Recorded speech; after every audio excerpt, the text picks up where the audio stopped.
Hello बच्चों, let's read the question. The question says explain clearly uniform acceleration, variable acceleration, average acceleration and instantaneous acceleration.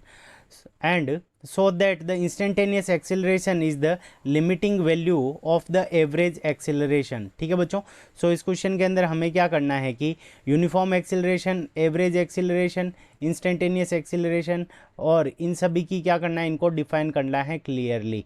और variable acceleration क्या होता है, इसके अलावा हमें ये बताना है कि जो इंस्टेंटेनियस एक्सेलरेशन होता है वो एवरेज एक्सेलरेशन की लिमिटिंग वैल्यू होती है। सो इस क्वेश्चन को करने के लिए की कंसेप्ट के अंदर इन सभी की हम डेफिनेशन देखेंगे।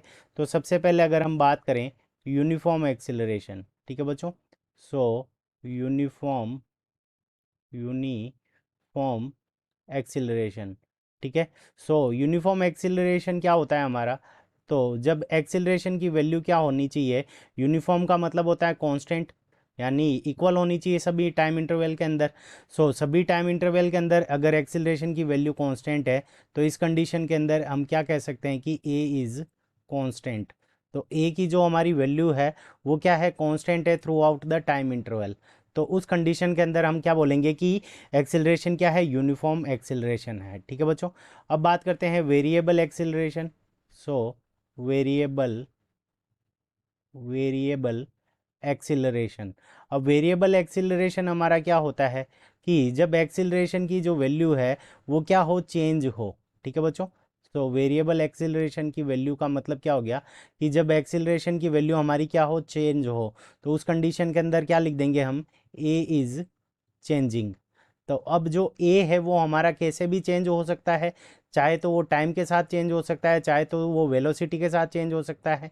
तो उस कंडीशन के अंदर वेरिएबल एक्सेलरेशन के अंदर हम क्या लिख सकते हैं, ए proportional to we.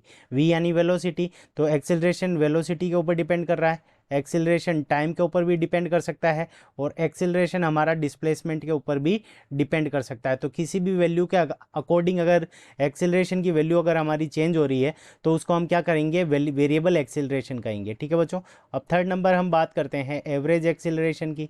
So average acceleration, so average जो हमारा एक्सेलरेशन होता है वो क्या होता है, change in velocity divided by time. So average acceleration, average acceleration means क्या हो जाएगा कि हमारा टोटल वेलोसिटी के अंदर चेंज कितना हुआ है और उसके अंदर जो टोटल टाइम पीरियड हमें कितना लगा है। ठीक है बच्चों, सो एवरेज एक्सीलरेशन को हम क्या लिख सकते हैं, delta we upon delta T. यानी अगर कोई पार्टिकल ए से बी पॉइंट पे जा रहा है तो ये हमारा ए पॉइंट हो गया और ये पॉइंट हमारा क्या हो गया, बी हो गया। तो ए से बी तक जो अगर हमारी वेलोसिटी के अंदर यहाँ पे वेलोसिटी v1 है और यहाँ पे वेलोसिटी v2 है, तो फाइनल वेलोसिटी हमारी क्या हो गई, v2, और इनिशियल वेलोसिटी हमारी क्या हो गई, v1। और इसके अंदर जो टाइम पीरियड लगा, अगर मान लेते हैं कि यहाँ पे t2 टाइम होता है v2 वेलोसिटी पर और यहाँ पे t1, तो टोटल वेलोसिटी के अंदर चेंज कितना हुआ है और डिवाइडेड बाय टोटल टाइम, तो ये हमारे पास में क्या आ जाएगा कि एवरेज एक्सीलरेशन की वैल्यू आ जाएगी। ठीक है बच्चों, अब बात करते हैं इंस्टेंटेनियस एक्सीलरेशन। तो इंस्टेंटेनियस इंस्टेंटेनियस एक्सीलरेशन, सो इंस्टेंटेनियस एक्सीलरेशन की वैल्यू हमारी क्या होगी, तो किसी भी इंस्टेंट के ऊपर अगर हमारी एक्सीलरेशन की जो वैल्यू होती है वो हमारी क्या होती है, इंस्टेंटेनियस एक्सीलरेशन होती है। सो इंस्टेंटेनियस एक्सीलरेशन के लिए हम वापस एग्जांपल देख लेते हैं।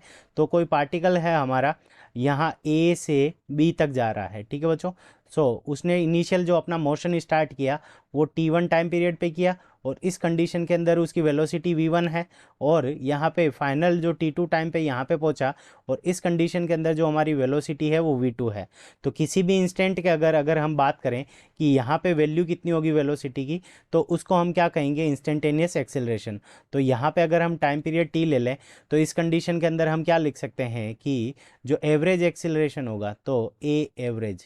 तो अगर ए एवरेज की बात करें तो A average is equals to हमारा क्या होगा, v2 माइनस v1। तो इसको हम क्या लिख सकते हैं, delta we upon delta T. ठीक है बच्चों, और अगर मान लेते हैं यहाँ पे अगर हम टाइम को t3 नाम दे देते हैं तो इस कंडीशन के अंदर जो हमारा इंस्टेंटेनियस एक्सेलरेशन a हो जाएगा, तो उस कंडीशन के अंदर हम क्या लगाएंगे, लिमिट लगाएंगे। और लिमिट क्या लगाएंगे, जब हमारा time period t is equals to t3 हो। जब हमारा time period t is equals to t3 के पास में पहुंचे, तो उस कंडीशन के अंदर हमारा जो इंस्टेंटेनियस एक्सेलरेशन हो जाएगा वो dv अपॉन dt हो जाएगा। ठीक है बच्चों, तो इंस्टेंटेनियस एक्सेलरेशन की वैल्यू हमारी क्या होती है, dv अपॉन dt। और यहाँ पे जो dt टाइम पीरियड है वो क्या है, वेरी स्मॉल है। जो dt टाइम पीरियड है हमारा, इसको हम क्या कह सकते हैं कि ये टाइम पीरियड हमारा कितना है, वेरी स्मॉल है। तो वेरी स्मॉल टाइम पीरियड के अंदर जो वेलोसिटी के अंदर बहुत जो स्मॉल चेंज होगा, तो वेलोसिटी के अंदर भी हमारा जो चेंज है वो क्या है, वेरी स्मॉल है। तो वेरी स्मॉल टाइम पीरियड के अंदर जो वेलोसिटी के अंदर जो चेंज होगा वही हमारा क्या हो जाएगा, वेरी स्मॉल जो वेलोसिटी के अंदर चेंज होगा, तो उसी को हम क्या कहेंगे, इंस्टेंटेनियस एक्सिलरेशन ए कहेंगे। ठीक है बच्चों, सो ये हमारे instantaneous acceleration, average acceleration, uniform acceleration सभी को हमने देखा। So this is our correct answer. I hope you understood it well. Best of luck. Thank you.